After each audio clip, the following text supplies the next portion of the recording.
नमः हरे नमः। हरे कृष्णा जी। बहुत सारे लोग भगवत गीता पे तरह तरह की बातें बताते हैं, पर भगवत गीता के अनुसार हमें ये पता करना है कौन ऐसा गुरु है जिससे हम भगवत गीता सीख सकते हैं। और ज्ञान के संबंध में अगर हम अभ्यास नहीं करते तो ऐसे ज्ञान का क्या लाभ है या क्या हानि है, उसका हम चर्चा करेंगे। और एक महत्वपूर्ण प्रश्न आता है कि ये पेड़ पौधे भी कभी सुनते हैं? कई लोग बोलते हैं जी भगवान के नाम का जप करो, पेड़ पौधों का उद्धार हो जाता है, पर पेड़ पौधों के तो कान तो होते नहीं है, फिर उनका उद्धार कैसे होगा? भाई अगर कोई कानों से सुनेगा तो उद्धार होगा ना, अभी पेड़ पौधों के तो कान तो होते नहीं है, तो उनका उद्धार कैसे होगा? तो उसके बारे में हम चर्चा करेंगे। और जीवन में जब हमारे कष्ट आते हैं तब हमें क्या शिक्षा प्राप्त होती है, उनको हम किस तरीके से लें, इसके बारे में हम ये चर्चा करेंगे। तो आज के ये टॉपिक है जो भगवत गीता और गीता महात्म्य पे आधारित है। तो अध्याय 4 के जो मूल श्लोक है पहले हम वो चर्चा करेंगे, और उसके बाद में पद्म पुराण की जो कथा आती है उसके बारे में चर्चा करेंगे। भगवत गीता के हर अध्याय का बहुत भारी महत्व है, बहुत सारी शिक्षाएं हमें प्राप्त होती है, हमें पता चलता है कि हमारे जीवन का उद्देश्य क्या है। और चौथा अध्याय हमें ये इस बात की शिक्षा देते हैं कि हमें ये ज्ञान किस तरीके से प्राप्त करना है। चौथे अध्याय में भगवान बहुत सारे श्लोक बोलते हैं। चौथे अध्याय में 42 श्लोक है, उसमें से कुछ मुख्य श्लोकों के बारे में हम बताएंगे आज। तो शुरू में जब भगवत गीता के चौथा अध्याय आरंभ होता है तो भगवान एक बहुत महत्वपूर्ण बात बताते हैं। क्या बताया? इमं विवस्वते योगम प्रोक्तवानम अव्ययम विवस्वान मनवे प्राह मनोरिक्षवाकवे अब्रवीत। मैंने ये योग बहुत समय पहले सूर्य को दिया और सूर्य ने अपने पुत्र वैवस्वत मनु को दिया, और वैवस्वान ने मनु के बाद में इक्ष्वाकु को ये ज्ञान प्रदान किया। तो इस तरीके से परंपरा से ज्ञान प्राप्त हुआ और समय के साथ यह ज्ञान लुप्त हो गया। तो भगवान बोले एवं परंपरा प्राप्तम इमं राजर्षयो विदुः सकाले नेह महता योगो नष्टः परंतपः। वो ज्ञान लुप्त हो गया और वही ज्ञान आज मैं तुम्हें बता रहा हूं। अर्जुन बहुत सावधानी से सुन रहे थे, तुरंत प्रश्न किया। क्या प्रश्न किया? कि भगवान आपका जन्म तो अभी हुआ है, सूर्य का जन्म बहुत समय पहले हो चुका है, तब मैं इस बात को कैसे समझूं कि आपने ही ये ज्ञान सूर्य को दिया। उस वक्त भगवान अपना वास्तविक परिचय देते हैं और बोलते हैं बहूनि में व्यतीतानि जन्मानि तव च अर्जुन तान्यहं वेद सर्वाणि न त्वं वेत्थ परंतप। बहुत सारे जन्म हो चुके हैं हे अर्जुन तुम्हारे और मेरे, मुझे सब याद है कि कौन कौन से जन्म हुए और कब जन्म हुआ, पर तुम्हें ये चीज याद नहीं है। तो अर्जुन के मन में प्रश्न आता है भगवान ऐसा क्या अंतर आ गया? दिखने में तो आप हमारे जैसे दिखते हो, वही 2 हाथ है 2 पांव है, वैसे ही चेहरा है, हमारे जैसे दिखते हो। जैसे मैं एक राजा की तरह कार्य कर रहा हूं, आप भी राजा की तरह कार्य करो, तो अंतर कहाँ है? तो भगवान अपना असली स्वरूप बताते हुए बोलते हैं, अजोपि सन्न अव्ययात्मा भूतानाम ईश्वरोपि सन् प्रकृतिम स्वाम अधिष्ठाय संभवाम्य आत्ममायया। मैं अज हूं, मेरा कोई जन्म नहीं होता। सन्न अव्ययात्मा भूतानाम ईश्वरोपि सम, समस्त भूत प्राणियों का स्वामी हूं। और जब मैं आता हूं तो कैसे आता हूं? आत्म मायया, मैं अपनी माया से प्रकट होता हूं। मेरे को कोई कर्मों के बंधन से मैं जन्म नहीं लेता। मैं प्रकट होता हूं अपनी इच्छा से। मुझे पता है किसके घर में मेरे को जन्म लेना है। पर जो जीवात्मा है, जैसे कि हम सब लोग, हमें नहीं पता चलता कि हम किसके घर में जन्म लेने वाले हैं। अगर पता होता तो हम टाटा अंबानी के घर में जन्म लेते ना, पैसा वाली पार्टी के घर में जन्म लेते, या हम लोग ये गरीबों के घर में क्यों जन्म लेते? क्योंकि हमारे पास ये अधिकार नहीं है। हम जब जन्म लेते हैं तो हम अपने कर्मों के अनुसार शरीर को प्राप्त करते हैं।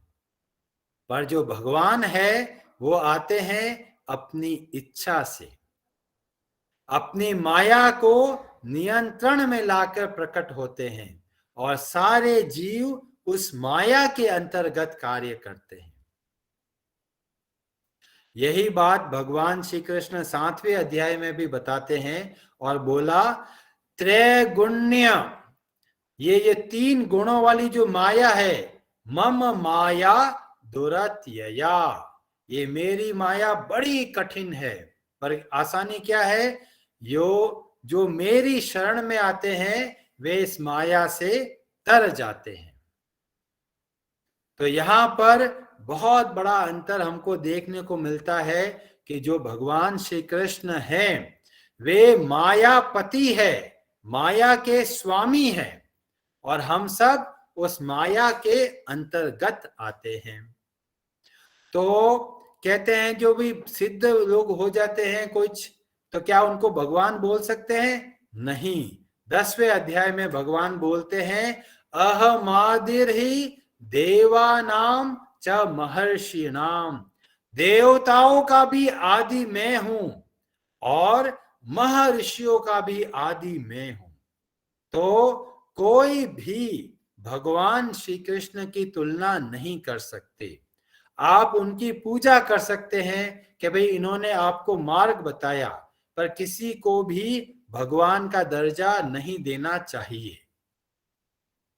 भगवान श्री कृष्ण अखिल ब्रह्मांड नायक साक्षात स्वयं भगवान है, और जब वो भूमंडल पे प्रकट होते हैं हमें अपने मार्ग बताने के लिए, हमें ये शिक्षा देने के लिए उत्पन्न होते हैं, प्रकट होते हैं कि हम इस संसार में क्यों आए हैं। और भगवान श्री कृष्ण ने एक बहुत सुंदर शब्द का प्रयोग किया था दूसरे श्लोक में, एवं परंपरा प्राप्तम। तो यह ज्ञान कैसे प्राप्त होता है? एक परंपरा के अंतर्गत प्राप्त होता है। कोई भी व्यक्ति भगवत गीता पे तात्पर्य नहीं दे सकता। क्यों नहीं दे सकता? क्योंकि उसको भगवत गीता समझ में नहीं आएगी। कोई किताब पढ़ने से भगवत गीता समझते हैं? नहीं। भगवत गीता के ज्ञान को समझने की योग्यता अभी हम थोड़े समय बाद चर्चा करेंगे। तो बताया कलयुग के अंदर 4 संप्रदाय हैं, परंपराएं हैं, जिनसे हमें भगवान श्री कृष्ण के भगवत गीता का ज्ञान प्राप्त कर सकते हैं। और वो 4 संप्रदाय कौन से हैं? तो बताया गया ब्रह्म संप्रदाय। ब्रह्म संप्रदाय के अंतर्गत आते हैं मध्वाचार्य, उडुपी, जो कर्नाटक में उडुपी का जो श्री कृष्ण मंदिर है, वहां की जो पूजा विधि विधान है वो सब ब्रह्म संप्रदाय के अंतर्गत आती है। तो अगर आपको भगवत गीता का ज्ञान समझना है तो तो इस संप्रदाय के अंतर्गत अगर आप शिक्षा प्राप्त करते हैं तो आप भगवत गीता को अच्छे से समझ सकते हैं। और यही मध्वाचार्य के संप्रदाय में आगे चल के इस्कॉन से इसका कनेक्शन है। तो हम लोग जो भी प्रभुपाद जी के जो तात्पर्य बताते हैं वो सब ब्रह्म मध्वा गौड़ीय संप्रदाय के अंतर्गत आते हैं। दूसरा संप्रदाय बताया गया रुद्र संप्रदाय। कई लोग बोलते हैं भगवान शिव वो तो अलग है, आप भगवान कृष्ण की पूजा कैसे करते हो? तो बोला कि जो भगवान शिव है ये बहुत बड़े वैष्णव है, ये बहुत बड़े भगवान कृष्ण के भक्त हैं। और जो रुद्र संप्रदाय है उसमें बताया जाता है रुद्र गीता के बारे में। और रुद्र गीता में क्या बताया गया? भगवान शिव प्रार्थना करते हैं भगवान कृष्ण से। तो ये जो संप्रदाय है यह भी एक वैष्णव संप्रदाय है जो विष्णु स्वामी के जो बहुत बड़े आचार्य हुए, और वही जो आजकल नाथ द्वारा में श्रीनाथ जी का जो मंदिर है वहां के जो पूजा विधि विधान है वो सब रुद्र संप्रदाय के अंतर्गत आते हैं। और उसको बोला गया पुष्टि मार्गी। तीसरा संप्रदाय बोला गया श्री संप्रदाय और श्री वैष्णव, जो कि लक्ष्मी जी से प्रकट होकर रामानुजाचार्य से और सब जगह पे फैला। इनका जो हेडक्वार्टर है, जो मुख्य मठ है वो है श्रीरंगम त्रिची, जहाँ पे ये आप जो तिरुपति बालाजी का मंदिर है वो सब श्री संप्रदाय के अंतर्गत आता है। और चौथा संप्रदाय है कुमार संप्रदाय जिसमें निम्बार्क आचार्य हुए। तो अगर आप इन चार संप्रदायों में से किसी एक से जुड़े हुए कोई संत है उनसे आप शिक्षा लेते हैं तो आपको बहुत ही प्रमाणिक ज्ञान प्राप्त होता है भगवत गीता के बारे में। बाकी सब अधूरा ज्ञान देंगे। तो ये भगवान श्री कृष्ण जब बताया एवं परंपरा प्राप्तम, और इस तरह से हमें पता चलता है कि प्रभुपाद जी जिनके तात्पर्य के हम हर रोज डिस्कस करते हैं सुबह 6:30 बजे के प्रोग्राम में, तो प्रभुपाद जी बहुत ही प्रमाणिक संप्रदाय से जुड़े होने की वजह से उन्होंने जो तात्पर्य बताया वो हमें बहुत लाभ पहुंचाता है भगवत गीता के ज्ञान को समझने के लिए।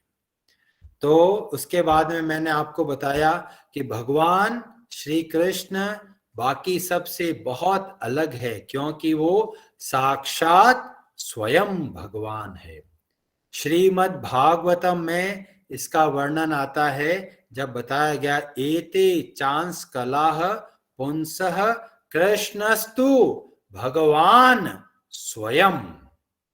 ये भगवान श्री कृष्ण है, ये साक्षात स्वयं भगवान है। और इस तरीके से हमें पता चलता है कि हमें हरेक को भगवान नहीं मानना है। बहुत सारे लोग बोलते हैं मैं तो कल्कि का अवतार हूं, कोई बोलेंगे मैं तो महाविष्णु का अवतार हूं, कोई बोलेंगे मैं तो इसका अवतार हूं। तो कैसे पता करें? तो बोला 3 चीजों का ध्यान रखिए, गुरु, साधु और शास्त्र।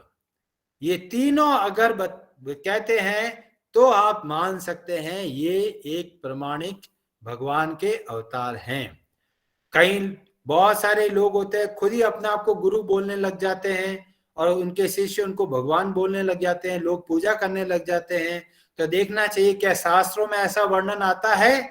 नहीं आता, तो समझ लीजिए कि ये प्रमाणिक भगवान के अवतार नहीं है। और भगवान क्यों आते हैं? तो उन्होंने 2-3 श्लोकों में बहुत अद्भुत बात बोली। सभी लोगों को पता होगा यदा यदा ही धर्मस्य ग्लानिर्भवति भारत अभ्युत्थानम अधर्मस्य तदात्मानं सृजाम्यहम्। भगवान जब प्रकट होते हैं तो अन्य बालकों की तरह प्रकट नहीं होते। जब श्रीमद् भागवतम में वर्णन आया तो भगवान प्रकट हुए चतुर्भुज रूप में। बालक के रूप में प्रकट हुए, पर चतुर्भुज रूप में प्रकट हुए, हाथ में शंख चक्र गदा पद्म मुकुट कुंडल सब कुछ। सामान्य बालकों की तरह उल्टा लटक के नहीं आए। उनका जो रूप है वो बहुत दिव्य है। भगवान प्रकट होते हैं जैसे कि सूर्य उदय और अस्त होते हैं। इसका मतलब ये नहीं होता कि सूर्य उत्पन्न और बाद में नष्ट हो गया। सूर्य सदैव है। ऐसे ही भगवान श्री कृष्ण यहाँ पे प्रकट होते हैं और फिर अप्रकट होते हैं। ऐसा नहीं है कि उनका जन्म होता है, ऐसा लगता है पर नहीं, ऐसा नहीं होता। और फिर भगवान ने बोला तीन मुख्य बातें कि वे क्यों आए, उनको आने की जरूरत क्या है। तो बोला परित्राणाय साधूनाम विनाशाय च दुष्कृताम धर्म संस्थापनार्थाय संभवामि युगे युगे। सबसे मुख्य बात जो भगवान इस संसार में आते हैं वो है परित्राणाय साधूनाम। जो बेचारे भटक गए हैं, जिन्हों मार्ग चाहिए, तो भगवान रास्ता बताने के लिए प्रकट होते हैं। धर्म की स्थापना करते हैं जिससे कि हम इस संसार के जाल से बाहर निकल पाए। यह संसार ऐसा है, एक भयानक जंगल की तरह है और उस जंगल में हम भटक गए। हमें रास्ता बताने के लिए भगवान परम दयालु है। वो स्वयं प्रकट होते हैं और हमें रास्ता बताने के लिए मार्ग बता के जाते हैं कि इस रास्ते से उस जंगल से बाहर निकल पाओगे। और भगवान इतने दयालु है कि अपने भक्तों को भेजते हैं। बहुत सारे भक्त जगह जगह पे जाकर भगवान की भक्ति का प्रचार करते हैं, लोगों को जगाते हैं। वो सो रहे हैं सब भगवान के नाम के, तो उनको जगाते हैं कि बड़े भाग्य से ये मनुष्य देह प्राप्त हुई है और ये समय जो चला गया, आप करोड़ रुपया दे दो, वो समय वापस नहीं मिलेगा। इसलिए समय का पूर्ण रूप से सदुपयोग कीजिए। और फिर भगवान ने बताया जन्म कर्म च में दिव्यम यो वेति तत्वतः। इतना अद्भुत बात है कि भगवान कितने दयालु है कि वो सब लीलाएं कर रहे हैं। क्यों लीलाएं कर रहे हैं? केवल हमें मुक्ति करने के लिए। त्यक्त्वा देहम पुनर्जन्म नेति माम इति सो अर्जुन। भगवान लीला ऐसी नहीं कर रहे। भगवान की हर लीला हमारा उद्धार करने के लिए है, हमारा हृदय पवित्र करने के लिए है।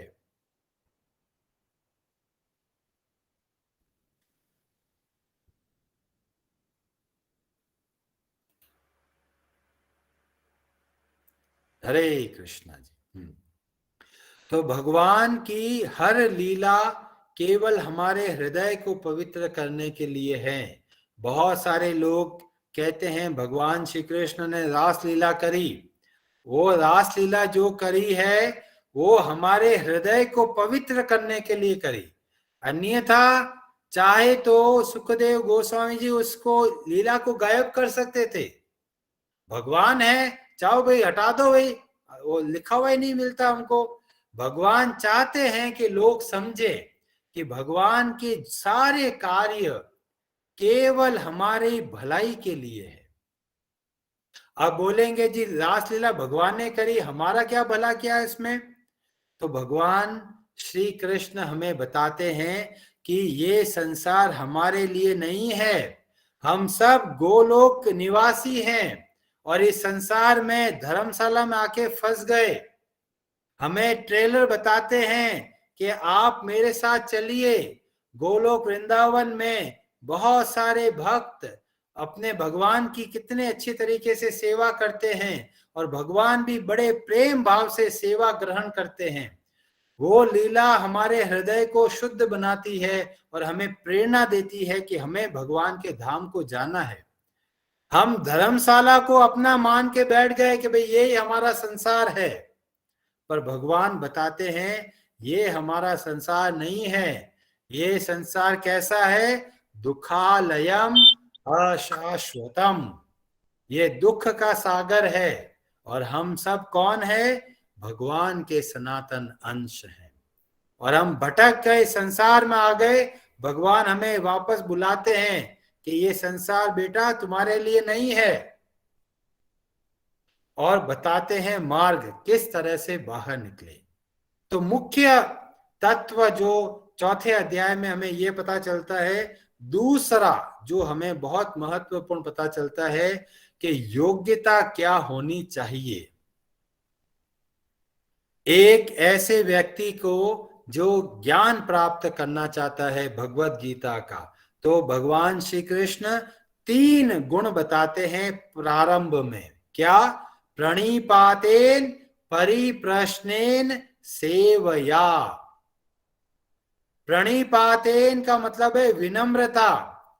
अगर किसी को ज्ञान प्राप्त करना है तो प्रथम गुण जो चाहिए वो विनम्रता है। जो व्यक्ति समझता है जी मेरे को बहुत ज्ञान है, तो समझ लीजिए वो ज्ञान नहीं प्राप्त कर सकता। ज्ञान प्राप्त करने का पहला जो योग्यता है वह है विनम्रता। अहंकार का त्याग कर कर कि मुझे कुछ सीखना है। जब हम ये विचार रखते हैं तब हम भगवत गीता के ज्ञान को समझ सकते हैं, पहला। दूसरा, परिप्रश्नेन।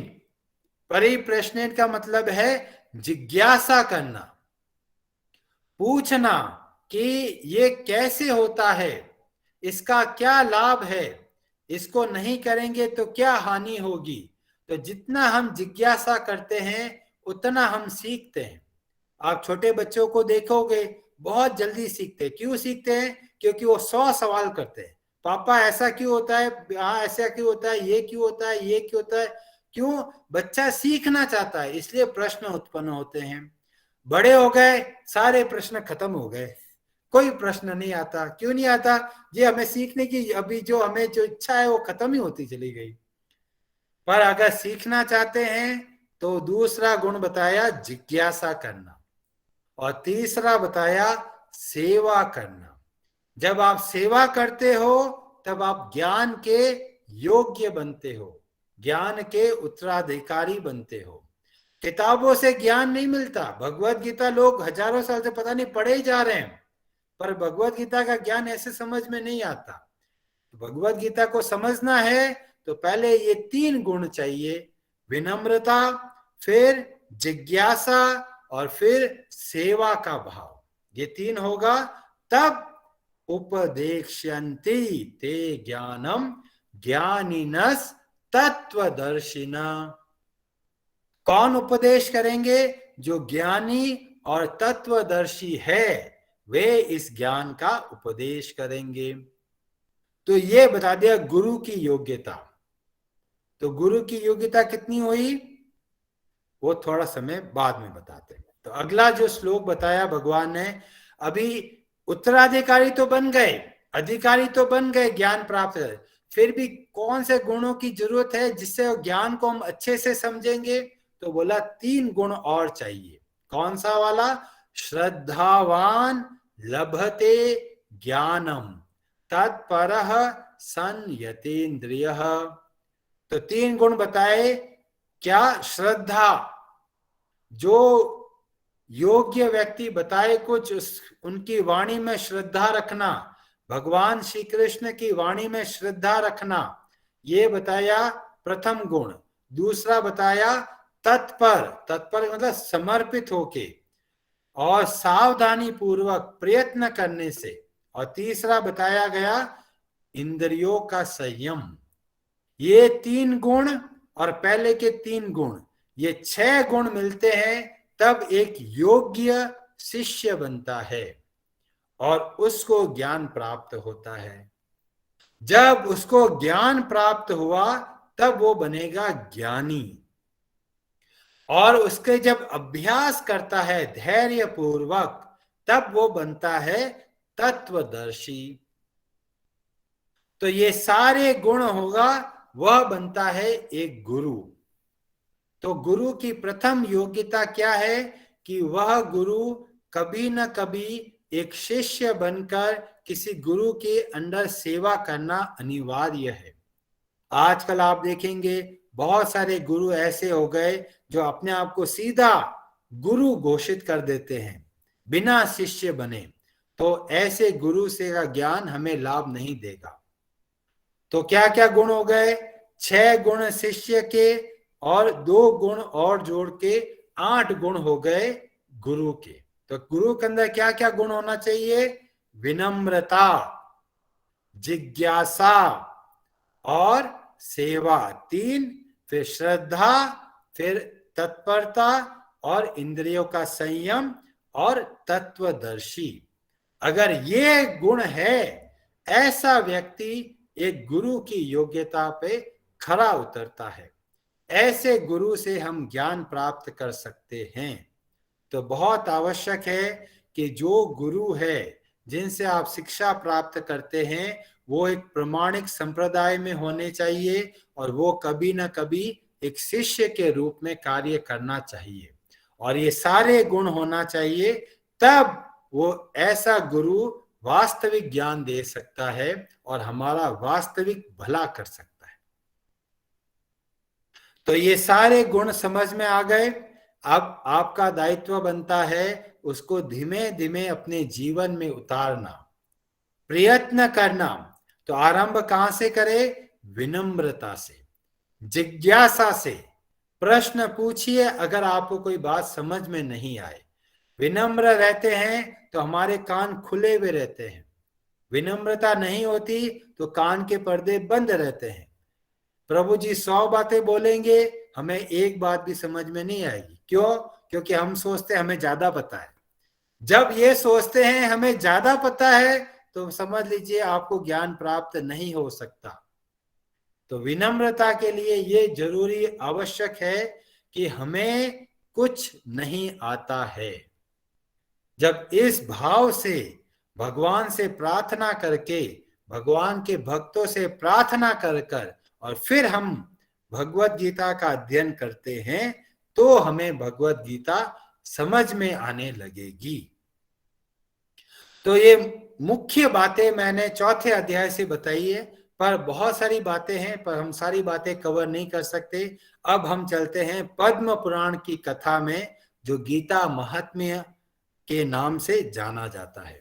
और जैसा कि मैंने बताया, बहुत सारी कथाओं में हम देखते हैं कि डिस्कशन चलता है, संवाद चल रहा है। किसमें? भगवान शिव में और पार्वती जी में।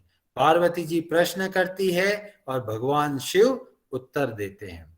तो एक बहुत ही आदर्श गृहस्थ की तरह देखिए, पति पत्नी के बीच में कितना अच्छे तरह से संवाद होता है। दोनों एक दूसरे की सहायता करते हैं कि किस तरह से भगवान की चर्चा की जाए।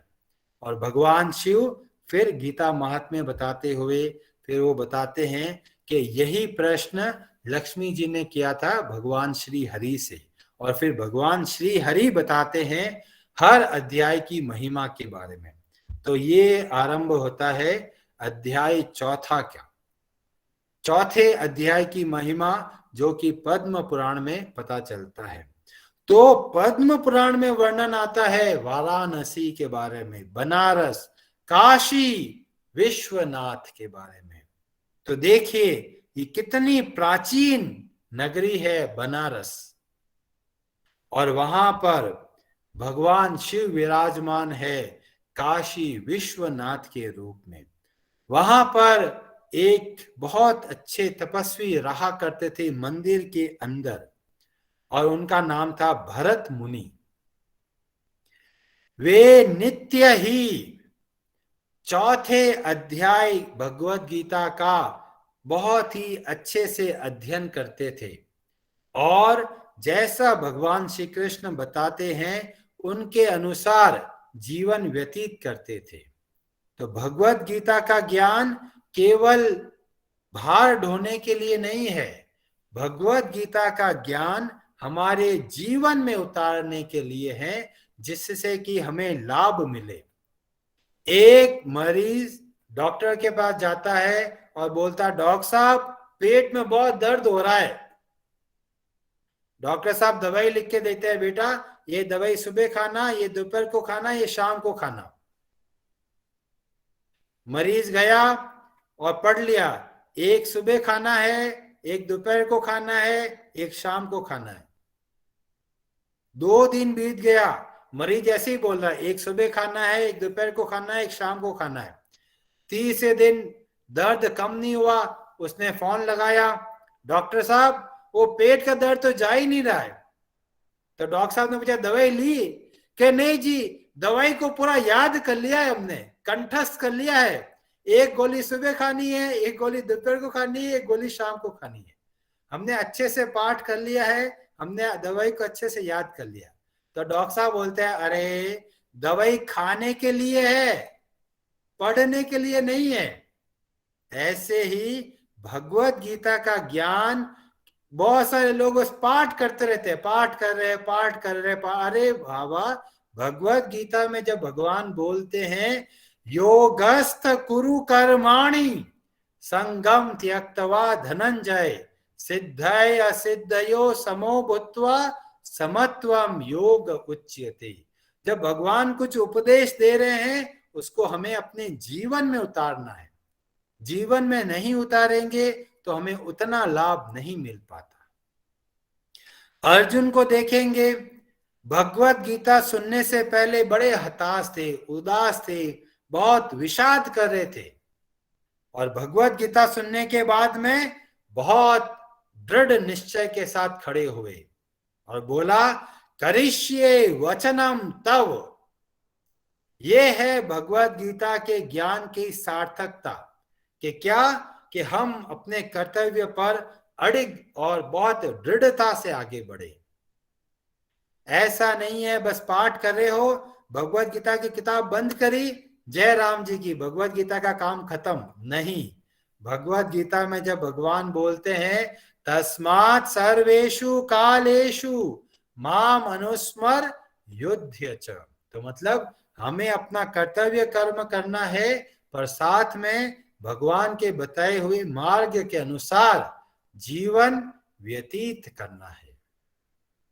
तो जब इसको जीवन में उतारेंगे तो ही ज्ञान का लाभ हमको मिलेगा, नहीं तो ऐसे ज्ञान का लाभ हमें नहीं मिल पाएगा।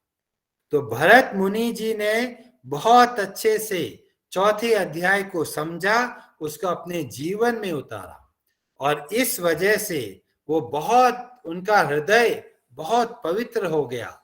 वो द्वंद्वों से मुक्त हो गए, सुख दुख, लाभ हानि और जय पराजय में उनका हृदय, उनका मन शांत चित्त रहने लगा। अब ये भरत मुनि जी एक बार घूमते घूमते नगर के बाहर पहुंचे, वहां पर 2 बेर के पेड़ थे। तो भरत मुनि जी वहां बैठे, वहां थोड़ा आराम किया, और वहां बैठकर भगवान श्री कृष्ण की जो भगवत गीता का चौथे अध्याय का पाठ किया, और कुछ समय के बाद वहां से चले गए।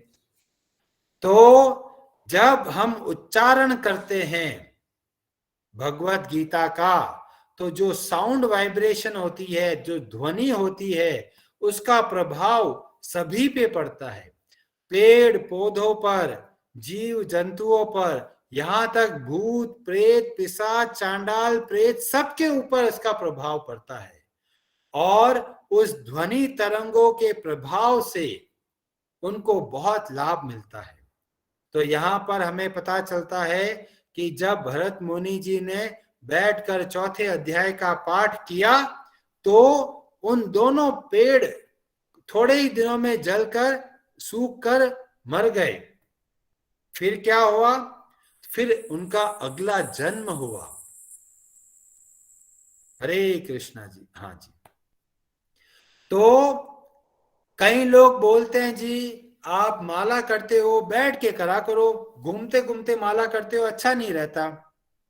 पर हमें इस कथा के माध्यम से पता चलता है जब हम घूमते घूमते जप करते हैं तो हमारे आसपास के वातावरण में जो अन्य जीव है, पेड़ पौधे हैं, उनका भी भला होता है। अतः हमें नियमित रूप से बोल बोल कर जप करना चाहिए और हो सके बैठ के कीजिए, हो सके घूमते हुए कीजिए, जैसे आपको सुविधा हो उसके अनुसार आप जप कीजिए। पर आप जप कीजिए, जब जब आप जप करते हैं अन्य लोगों का बहुत भला होता है।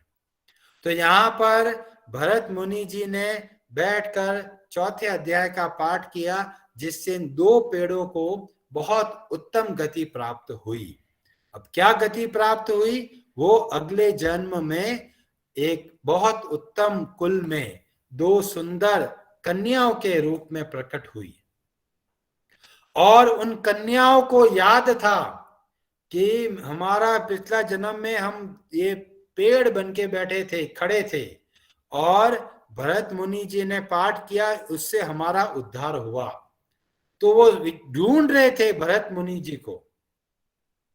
तो एक समय उनके गांव में भरत मुनि जी आए और वो तुरंत दोनों कन्याएं उनके पास जाके बोला कि भरत मुनि जी, आपकी बड़ी कृपा हुई, आपकी कृपा से हमारा उद्धार हुआ और हम पेड़ से मनुष्य शरीर को प्राप्त हुआ। ये छोटी सी बात बहुत गहराई वाली बात बताई है। प्रथम बात, उन कन्याओं के हृदय में एक कृतज्ञता का भाव था। कृतज्ञता का भाव ऐसा है जो हमारी भक्ति को और आगे लेके जाता है। हमारे हृदय में भी कृतज्ञता होनी चाहिए उन सब लोगों के प्रति जिन्होंने हमें भगवान श्री कृष्ण की भक्ति में सहायता प्रदान करी। आप में से बहुत सारे लोग पहली बार आए हैं, आप लोगों को किसी ने न्योता दिया कि बहुत अच्छी कथा होती है, आइए आप। तो जिन्होंने आपको जोड़ा उनके प्रति आपके हृदय में कृतज्ञता का भाव होना चाहिए। जितना हम कृतज्ञता का भाव रखते हैं उतना हम अच्छे से भक्ति कर सकते हैं। हमें बहुत सारी कथाओं से पता चलता है ये कृतज्ञता का गुण बहुत महत्वपूर्ण है और हमें इस बात का ध्यान रखना है। तो वो दोनों कन्याएं जाके धन्यवाद दिया कि आपके कृपा से हमारा उद्धार हुआ। तो भरत मुनि जी बोले, जी मुझे तो कुछ याद ही नहीं आ रहा, मैंने किस तरह से आपका उद्धार किया, और उससे पहले मुझे ये बताइए कि आप पेड़ कैसे बन गए, वृक्ष कैसे बन गए। तो दोनों कन्याएं बताना आरंभ करती हैं। देखिए, मनुष्य शरीर प्राप्त करना बहुत दुर्लभ है। बहुत जन्मों के बाद में किसी व्यक्ति को मनुष्य देह प्राप्त होती है, और अगर मनुष्य देह प्राप्त हो जाए, उसमें भी भगवान श्री कृष्ण की भक्ति करते हैं, तो कहते हैं तो बहुत ही भाग्य की बात है। नहीं तो इस संसार में आकर भी लोग इधर उधर समय लगा देते हैं। लोगों को बोलते हैं गीता जी का पाठ सुनोगे, बोलते जी टाइम नहीं है जी, सांस खाने की फुर्सत नहीं है, सुबह से लेके रात तक भागता रहता हूं। तो कहते हैं इसीलिए बोल रहे हैं गीता जी का पाठ कीजिए। कि क्यों? गीता जी के पाठ करने से आपको पता चलेगा कि आप अपने समय को कैसे मैनेज कर सकते हो। अभी आपको पता नहीं टाइम मैनेजमेंट कैसे होता है, इसीलिए सारा का सारा टाइम वेस्ट हो जाता है और पूरा दिन रात बिजी रहते हैं और फिर भी हमें फायदा नहीं मिलता। मनुष्य शरीर प्राप्त होने के बाद में अगर हम भगवान की भक्ति नहीं करते तो बहुत बहुत दुर्भाग्य की बात होती है। तो कन्याएं बोली कि ये आपकी कृपा है जिससे हमारा उद्धार होके हम पेड़ से ये मनुष्य योनि प्राप्त करी। और अपना पुराना जन्म बताते हैं कि पिछले जन्म में तो वो वृक्ष थे, उससे पहले के जन्म वो देवराज इंद्र की सभा में अप्सराएं थी। और इंद्र ने बोला कि ये एक बहुत बड़े तपस्वी हैं, उनका ध्यान भंग कीजिए। और दोनों अप्सराएं वहां गई और वो जो ऋषि थे सत्य तपा के नाम से, तो उनका ध्यान भंग करने की चेष्टा करी और ऋषि ने उनको श्राप दिया। अब कई लोग बोलते हैं ये ऋषि महाराज तो यार बड़े खतरनाक व्यक्ति है, बम लेके घूमते रहते हैं, 2-4 श्राप यहाँ दे दिए, 2-4 श्राप यहाँ घुमा दिया। तो बताया जाता है कि कोई श्राप जब मिलता है तो वो हमारी भलाई के लिए मिलता है। श्राप जो होता है वो हमें दुख के रूप में प्राप्त होता है, और जब हमारे जीवन में दुख आता है तो हम एक बहुत महत्वपूर्ण बात सीखते हैं और उसको बोलते हैं विनम्रता। जिसके जीवन में दुख नहीं आता वो घमंडी बन जाते हैं और वो अपने घमंड की वजह से अपना खुद का नाश करते हैं। पर जिसके जीवन में दुख होता है वो विनम्र रहते हैं, वो भगवत गीता के ज्ञान के सही अधिकारी होते हैं। बहुत सारे लोग तो भगवत गीता इसलिए सुनते हैं कि जीवन में बहुत कष्ट है जी, क्या करें। तो जीवन का कष्ट हमको सही मार्ग की ओर लेके जाते हैं। हमारे जो पांव उड़ते हैं उसको जमीन पे रखते हैं। तो जीवन में दुख आए तो भगवान को धन्यवाद दीजिए कि भगवान जब भी दुख आए तो हम विनम्र बन के रहते हैं। हमें पता चलता है कि हमारे अंदर का जो शक्ति है वो किसी काम की नहीं है। तो ये हमें बहुत महत्वपूर्ण शिक्षा देते हैं जब हमारे जीवन में दुख आता है। तो ऋषि के श्राप से ये दोनों अप्सराएं पेड़ बन गई। इतना आनंदित, स्वर्ग का जो आनंद है उसका त्याग करके अब वो दोनों पेड़ बन गए। पर श्राप देते वक्त वो क्या बोलते हैं कि सही समय पर भरत मुनि आएंगे और आप लोगों का उद्धार करेंगे।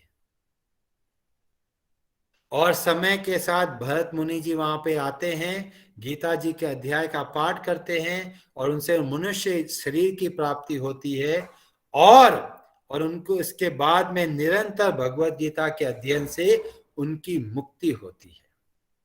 तो आप इसमें देखेंगे कि कितनी बड़ी दया हुई एक श्राप की वजह से। एक श्राप की वजह से पेड़ बन गए, पर पेड़ के साथ में उनको साथ में वरदान भी छिपा हुआ था कि भरत मुनि आके आपके पास बैठकर भगवत गीता का पाठ करेंगे। उससे उनको मनुष्य शरीर प्राप्त हुआ। मनुष्य शरीर से सीधा भगवान के धाम के जाने के योग्य बन गए। और अगर अप्सरा बन के रहते तो वहीं के वहीं रह जाते। तो एक श्राप जो कि आप हमारे जीवन में देख सकते हैं, कठिनाई जिसे बोलते हैं। जीवन में जब विपत्ति आती है तो हमें उनको भगवान का आशीर्वाद समझ के स्वीकार करना चाहिए। जब इस तरह से हम परिस्थितियों को स्वीकार करते हैं तो हम भगवत गीता के ज्ञान के योग्य बनते हैं। तो आप देखिए कैसे कैसे तरीके से उनको एक अप्सरा के शरीर से प्राप्त सीधा भगवान के धाम तक जाने का मार्ग मिला। नहीं तो बताया गया 14 भुवन है। आप लोग देखेंगे कितने सारे लोग हैं जीवों में, उतने उसमें से कितने कम है जो भगवत गीता की ओर आकर्षित होते हैं, भगवान की भक्ति करने की इच्छा करते हैं। अपने परिवार में ही देख लीजिए, बहुत सारे अपने परिवार में ऐसे लोग होंगे जो इक्के दुक्के भगवत गीता का पाठ करेंगे, बाकी सब बोलेंगे अरे टाइम क्यों खोटी कर रहा है।